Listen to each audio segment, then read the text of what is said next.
حدیث شریف میں آتا ہے کہ ایک بار اللہ کے نبی صلی اللہ علیہ وسلم صحابہ کے ساتھ ایک مجلس میں تشریف فرما تھے. ایک شخص آیا. یہ جو شخص تھا اس کو اس مجلس میں کوئی جانتا نہیں تھا، انجانا شخص تھا. لیکن اس شخص پر سفر کے آثار نہیں تھے، یعنی وہاں کا تھا بھی نہیں اور لگتا بھی نہیں تھا کہیں دور سے آیا ہے. اور اس زمانے میں آج کا سفر ایئر کنڈیشن گاڑیوں میں تو ہوتا نہیں تھا، یا تو پیدل سفر ہوتا تھا یا گھوڑے پہ یا اونٹ پہ، اور اس پہ گرد و غبار کا اثر پڑتا تھا آدمی پہ. تو کپڑے بالکل چمکیلے، بال ان پہ گرد کا کوئی اثر نہیں، گرد و غبار کا کوئی اثر نہیں. تو ایک عجیب غریب قسم کا شخص دکھائی دیا لوگوں کو، اور یہ آیا اور حضور صلی اللہ علیہ وسلم کے پاس مجلس میں تشریف فرما ہوا، اور بالکل حضور کے مبارک گھٹنوں سے اپنے گھٹنے لگا کر بیٹھ گیا. تو عموماً صحابہ کی ایسی جرت نہیں ہوتی تھی، دور بیٹھتے تھے ادب سے، تعظیم سے. تو صحابہ حیران تھے کس قسم کا شخص ہے، ایک تو یہاں کا ہے بھی نہیں اور سفر کے آثار بھی نہیں، اور جرت اس کی اتنی ہے. تو اس کے بعد اس شخص نے اللہ کے نبی صلی اللہ علیہ وسلم سے سوال کیے کہ اسلام کس کو کہتے ہیں، پھر ایمان کس کو کہتے ہیں، اور پھر قیامت کے متعلق پوچھا قیامت کب آنے والی ہے.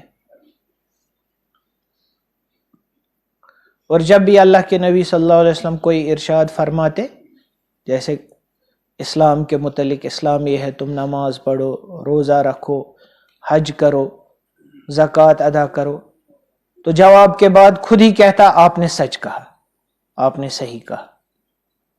تو خود ہی سوال پوچھتا ہے اور خود ہی جواب کی تصدیق کرتا ہے.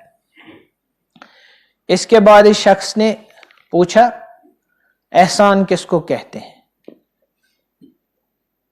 تو اللہ کے نبی صلی اللہ علیہ وسلم نے فرمایا ان تعبد اللہ کانک تراہ، اللہ کی بندگی ایسے کرو گویا تم اللہ کو دیکھ رہے ہو، کیونکہ اگر تم اس کو نہیں دیکھ رہے وہ تو تمہیں دیکھ رہا ہے. تو اس کے بعد یہ شخص چلا گیا. پھر غالباً اسی جگہ کی کسی دوسری مجلس میں اللہ کے نبی صلی اللہ علیہ وسلم نے فرمایا یہ جانتے ہو یہ کون شخص تھا؟ یہ حضرت جبریل علیہ السلام تھے، تمہیں تمہارا دین سکھانے آئے تھے.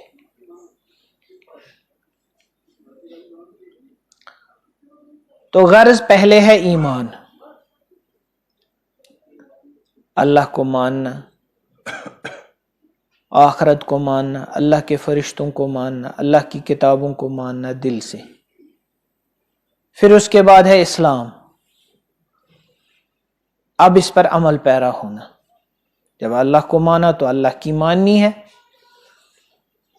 نماز پڑھنا، روزے رکھنا، زکوٰۃ دینا، حج کرنا، غریبوں کی مدد کرنا، مسکینوں کے ساتھ مہربانی کرنا، یتیموں کے ساتھ.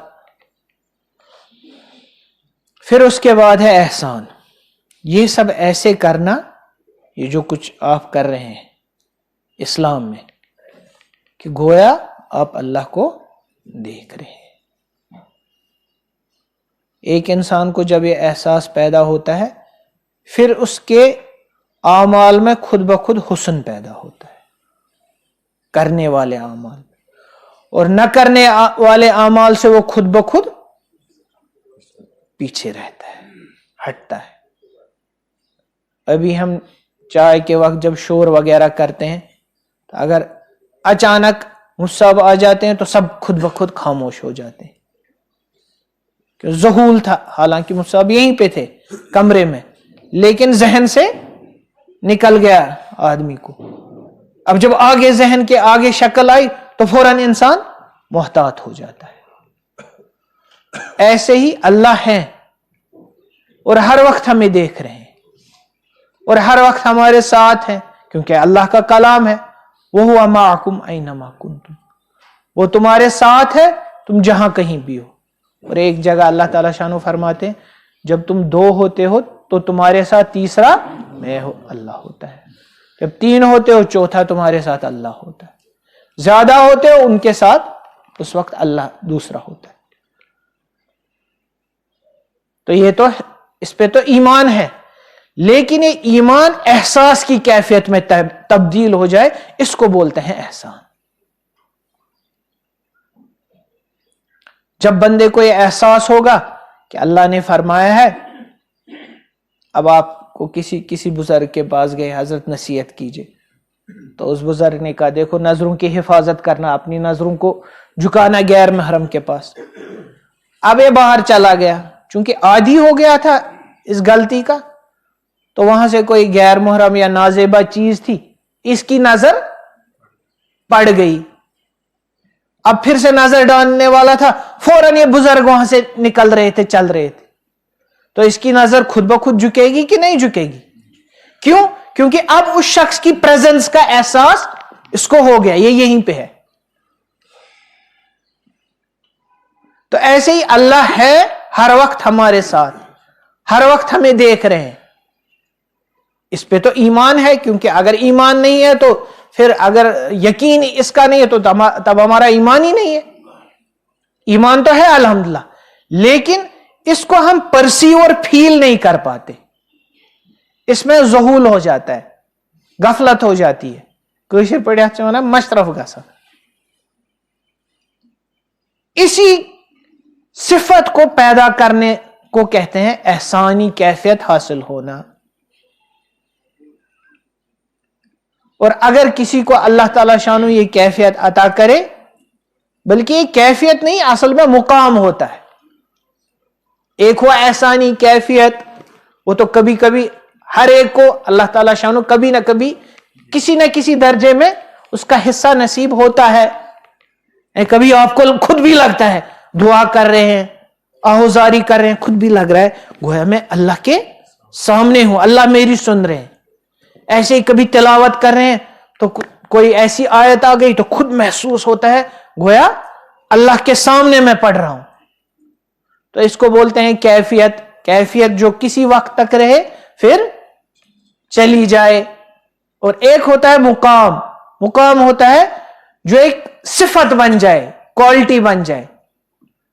ہاں اس میں کمی ذاتی کبھی ہو لیکن ظہول نہیں ہو، یعنی ذہن سے وہ کبھی نہیں نکلے۔ کمی ذاتی ہونا اس مقام میں کوئی نقص پیدا نہیں کرتا ہے۔ یہ تو صحابہ کو بھی ہوتا تھا۔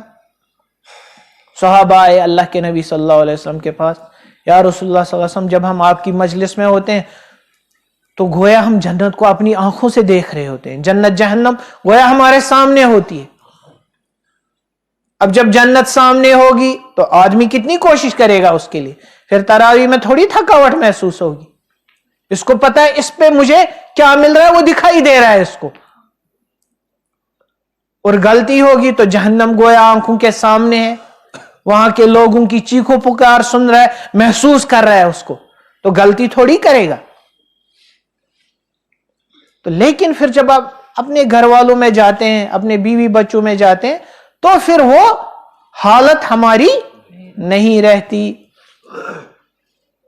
تو اللہ کے نبی صلی اللہ علیہ وسلم نے فرمایا ایسا ہی ہے، یہ تو وقفے وقفے پہ ہوتا ہے، ساعتن ساعتن، یعنی کبھی ایسا کبھی ویسا، یہ کوئی نقص کی بات نہیں ہے۔ تو ایمانی احسانی مقام بندے کو حاصل ہو جائے کہ صبح سے لے کر شام تک اس کو یہ محسوس ہو کہ اللہ مجھے دیکھ رہے ہیں، اللہ میرے ساتھ ہے۔ پھر اس کے لیے نیکی کرنا مشکل نہیں ہوگا۔ اب نماز میں کھڑا ہے اور تھکاوٹ محسوس ہو رہی ہے، لیکن اس کو یہ محسوس ہو رہا ہے میں اللہ کے سامنے کھڑا ہوں، اللہ مجھے دیکھ رہے ہیں، اللہ میرے ساتھ ہیں۔ تو اس کے لیے تھکاوٹ برداشت کرنا آسان ہوگا کہ مشکل ہوگا؟ آسان ہوگا. حضرت نے ایک جگہ لکھا ہے کہ لوگ کہتے ہیں اللہ کی حکمتوں کی، اللہ کے احکاموں کی حکمتیں ڈھونڈتے پھرتے ہیں. نماز اس میں کیا حکمت ہے، روزہ اس میں کیا حکمت ہے؟ تو حضرت نے لکھا ہے یہ محبت کی کمی کی علامت ہے. جس کو حقیقی محبت ہوگی وہ حکمت محبوب کی نہیں ڈھونڈتا. پھر فرمایا یہ اللہ کی شان تو بہت اونچی ہے، کبھی اگر کوئی لڑکا کسی لڑکی پر عاشق زار ہو جائے، پھر وہ اس کو کہے کہ میں تمہاری مرضی تب مانوں گی اگر چوراہے پہ کپڑے نکال کر بالکل لنگی میں آگے پیچھے دوڑو. اب یہ ذہین ہے، اب یہ طالب علم ہے، اب یہ پروفیسر ہے، اب یہ بہت بڑا انٹلیکچوئل ہے، تو سڑک پر ننگے گھوم رہا ہے آگے پیچھے. کوئی کہتا ہے اس کو بھائی اس میں کیا حکمت ہے، یہ کران چھک ات کیا لاجکا چھ.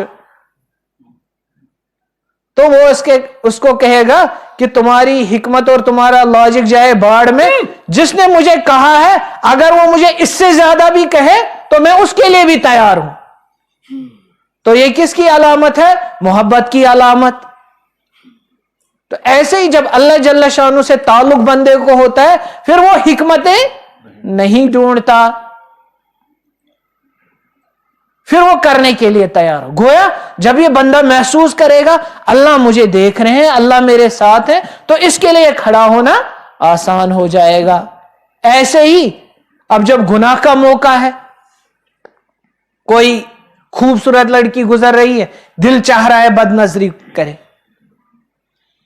ہم میں سے کوئی ہو تو فوراً وہاں سے مفتی صاحب نکل گئے یا کوئی دوسرا بڑا نکل گیا، کوئی تیسرا بزرگ نکل گیا، تو اس وقت اٹھے گی ہماری نظر؟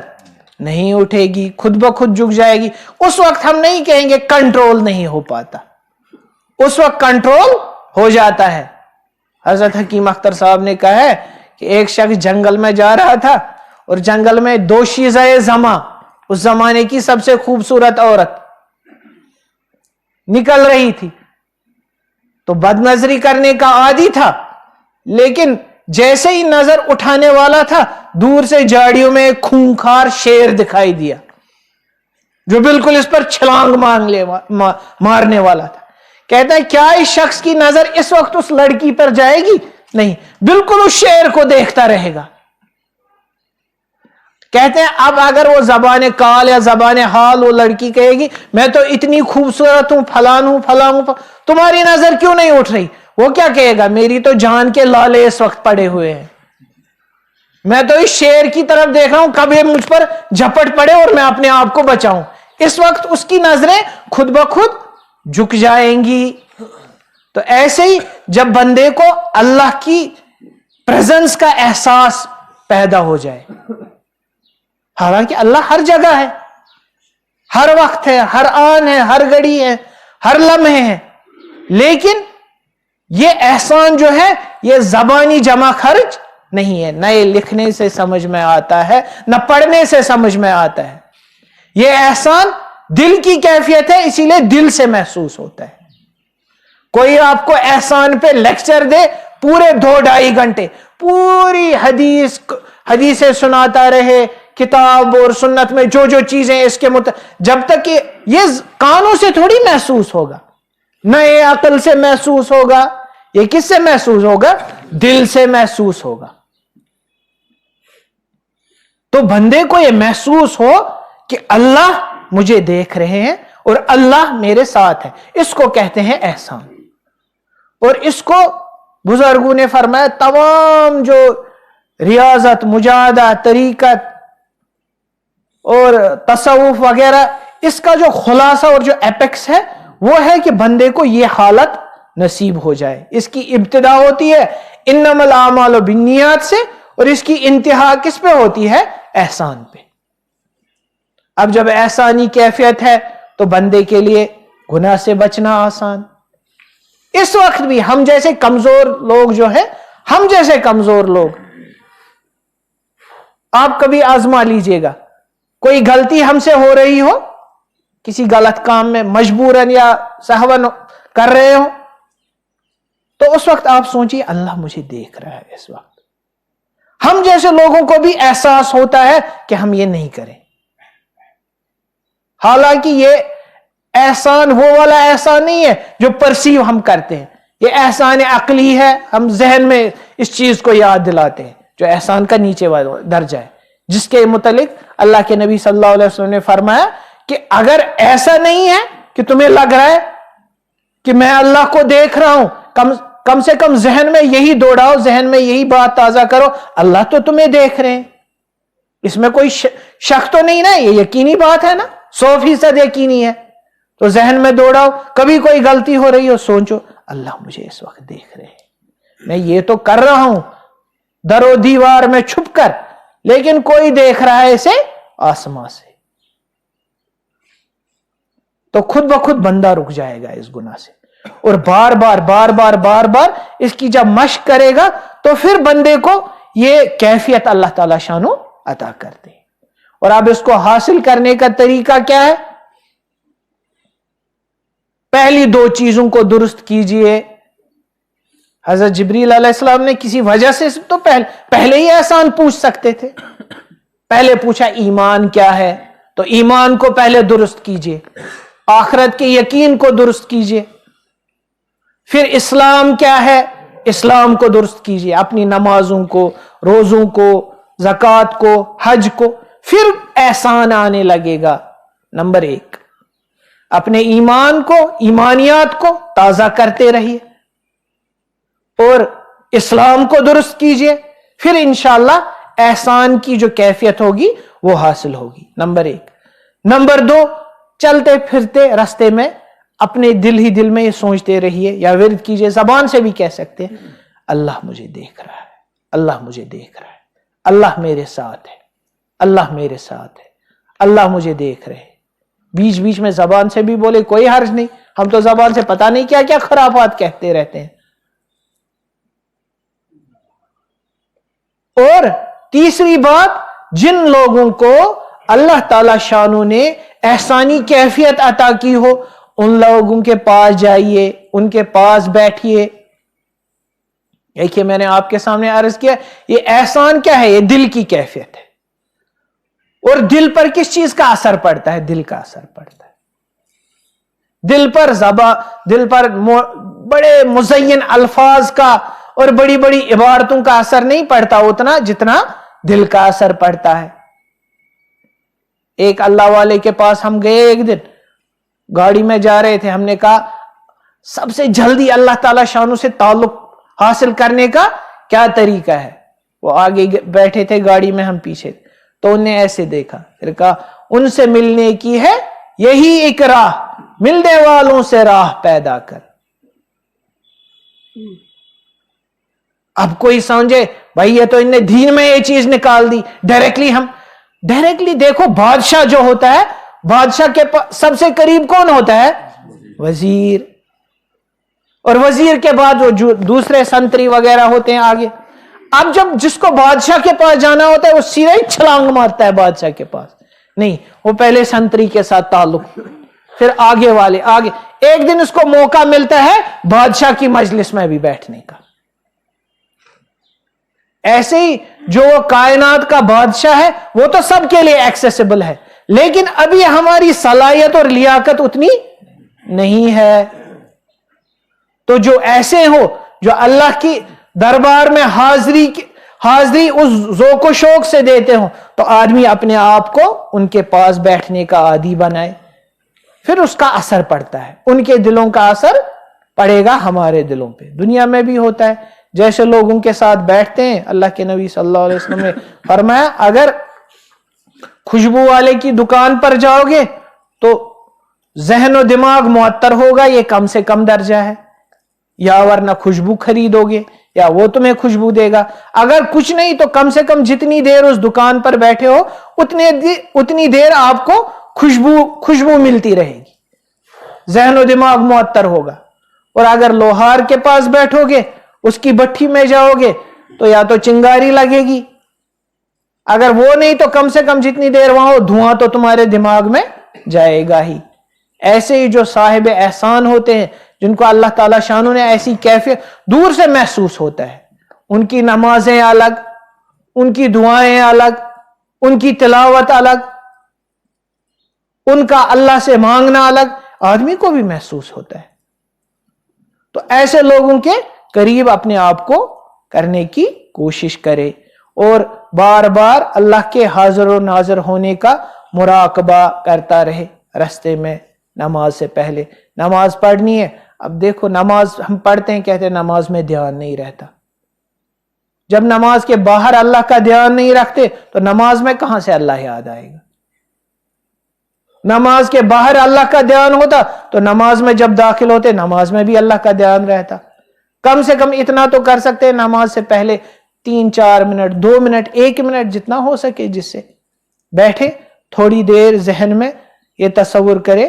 تصور کیا، یہ تو حقیقت ہے، اللہ مجھے دیکھ رہے ہیں، اللہ میرے ساتھ ہے اور مجھے اللہ کے سامنے اب کھڑا ہونا ہے.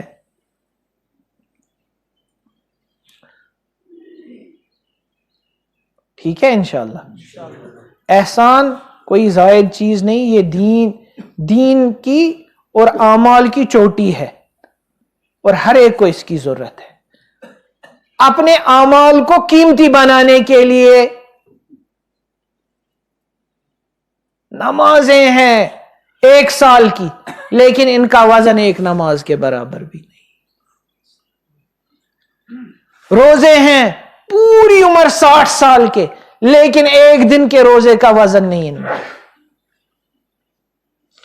حدیث میں آیا ہے، اللہ کے نبی صلی اللہ علیہ وسلم نے فرمایا ایک شخص نماز پڑھتا ہے، اس کو نماز کا 10واں حصہ ملتا ہے، ایک کو نماز کا 1/3، 1/4، اور کسی کو نماز کا پورا. اور کچھ ایسے ہیں ان کی یہی نماز پرانے کپڑے کی طرح لپیٹ کر اس کے منہ پر مار دی جاتی ہے. تو ایسی نمازیں اگر 60 سال پڑھ لی، ان کا وزن وہاں نکلے گا؟ نہیں نکلے گا. نمازوں میں وزن کیسے پیدا ہوگا؟ احسان والی نمازوں سے. نماز پڑھ رہا ہے، پورا دھیان اللہ کی طرف ہے، محسوس کر رہا ہے اللہ کی پریزنس کو اپنے ساتھ. ورنہ یہاں سے تو بہت کچھ لیا، لیکن جیسے وہ فوم ہوتا ہے نا، پچھلی بار ہم نے وہ منگایا تھا باہر سے، تو ایک شخص نے بولا یہ بہت بڑا پارسل آیا ہے آپ کا، وہ پیکنگ کے لیے تھا. تو میں نے اس کو کہا کہ آپ گاڑی میں لے کر آئیے. کہا اس کے لیے تو 4-5 آدمی چاہیے. میں نے کہا اس کے لیے آپ خود اٹھائے، آپ کے لیے بھی ہلکا. پھر فون کیا ہے تو اس کا تو کچھ وزن ہی نہیں ہے. میں نے کہا اس میں فوم ہے، اس میں اور کوئی یہ پیکنگ کے لیے ضرورت تھا. تو ایسے ہی بہت 60 سال کی نمازیں، اور ترازو کے پلڑے میں جب ڈال دی گئی، ایک نماز کا وزن بھی نہیں. روزے پوری زندگی کے ترازو میں، میزان کے ترازو میں جب ڈال دیے گئے، وزن ہی نہیں. وہاں اعمال تولے جائیں گے، کس عمل میں کتنا اخلاص ہے، اس کی وجہ سے اس عمل کا وزن ہوگا. حدیث میں آتا ہے کل قیامت کے دن اول وہلے میں جن 3 قسم کے شخصوں کو بلایا جائے گا، 3 گروپ بھی ہو سکتا ہے اس کا مطلب، یا 3 لوگ بھی ہو سکتے ہیں. ایک شخص نے کیا کیا؟ پوری زندگی دین کی خدمت کی، پڑھا، قرآن کو سیکھا، قرآن سکھایا، دوسروں تک قرآن کو پہنچایا، اور پوری زندگی اس میں گزار دی. تو اس کا کتنا اجر ہونا چاہیے، کتنا درجہ ہونا چاہیے؟ تو اللہ تعالیٰ شانو فرمائیں گے کہ یہ تم نے میرے لیے نہیں کیا، اس لیے کیا لوگ کہیں دیکھو کتنا بہت بڑا قاری ہے، کتنا بہت بڑا حافظ ہے، علامہ ہے، دین جاننے والا ہے. وہ جو تم چاہتے تھے وہ تو دنیا میں کہا جا چکا. جو تم چاہتے تھے وہ مراد تمہیں دنیا میں مل گئی، یہاں اس کا کوئی اجر نہیں ہے. اس کو جہنم میں منہ کے بل گھسیٹ کر لے جاؤ. پھر دوسرے شخص کو بلائیں گے، اس سے اللہ اپنی نعمتیں گنوائیں گے، وہ کیا کر کے آئے؟ یا اللہ کوئی خیر کا فلانی جگہ چندہ، فلانی جگہ مسجد بنانی، فلانی جگہ درسگاہ، کوئی خیر کا ایسا رستہ، وہ شخص کوئی خیر کا رستہ میں نے ایسا نہیں جس میں میں نے آپ کا دیا ہوا مال خرچ نہیں کیا، وہاں تھوڑی یہ چلے گا۔ یہ پردے کا عالم ہے، یہاں جو کچھ ہم کرتے ہیں جس نیت سے وہ چھپا رہتا ہے، وہاں کوئی چیز چھپی جو جس لیے کیا ہوگا وہ چیز باہر آئے گی۔ تو اللہ تعالیٰ شانہ فرمائیں گے نہیں، یہ جھوٹ بولتا ہے، اس نے اس لیے کیا کہ لوگ دیکھو کتنا بڑا سخی ہے، کتنا بڑا مالدار ہے، ہر خیر کے کام میں وہ کہا جا چکا۔ ایسے ہی شہید کے بارے میں بھی تو اعمال تو پوری زندگی کیے، اور ایک نے تو زندگی بھی دے دی، لیکن پھوم کی طرح جب اس کو ترازو میں ڈالا گیا تو اس پھوم کا کوئی وزن ہی نہیں۔ وزن پیدا ہوگا اس میں احسان سے، جب اللہ کی پریزنس کا احساس ہوگا، اللہ کی پریزنس فیل کریں گے خود بخود، کیا کسی دوسرے کے لیے پھر آدمی یہ کام کرے گا؟ اللہ کے لیے ہی کرے گا۔ اور جب گناہ کا موقع ہوگا اللہ کی پریزنس کو فیل کرے گا تو خود بخود گناہ سے رک جائے گا۔ اللہ تعالیٰ شانہ اپنے فضل و کرم سے آپ حضرات کو بھی مجھے بھی احسانی صفت سے نوازے۔ اللہ تعالیٰ شانہ ہماری کوتاہیوں کو، ہماری لغزشوں کو، ہماری غفلتوں کو معاف فرمائے۔ اللہ تعالیٰ شانہ ہمارے ٹوٹے پھوٹے اعمال کو قبول فرمائے، ان میں اخلاص پیدا فرمائے، ان میں احسان پیدا فرمائے۔ اللہ تعالیٰ شانہ اپنے فضل و کرم، اپنی رحمت سے ہمیں اپنے ان بندوں کی صحبت اٹھانے کی توفیق دے جنہیں اللہ تعالیٰ شانہ نے مقبول کیا ہے اور احسانی صفت سے نوازا ہے۔ اللہ تعالیٰ شانہ مرتے دم تک ہمیں اپنی حسن بندگی نصیب کرے، حسن بندگی نصیب کرے، حسن بندگی نصیب کرے، اور قیامت کے دن اللہ تعالیٰ شانہ ہمیں اپنے ان بندوں کے ساتھ اٹھائے جن پر اللہ راضی ہوں، جن سے اللہ خوش ہوں، جن سے اللہ خوش ہوں۔ اللہ تعالیٰ شانہ بلا حساب و کتاب جنت میں داخلہ فرمائے۔ اللہ تعالیٰ شانہ تمام پریشانیوں کو دور فرمائے۔ سبحان اللہ و بحمدہ، سبحانک اللہم و بحمدک، نشہد ان لا الہ الا انت، نستغفرک و نتوب الیک۔ سبحان ربک رب العزت عما یصفون، وسلام علی المرسلین۔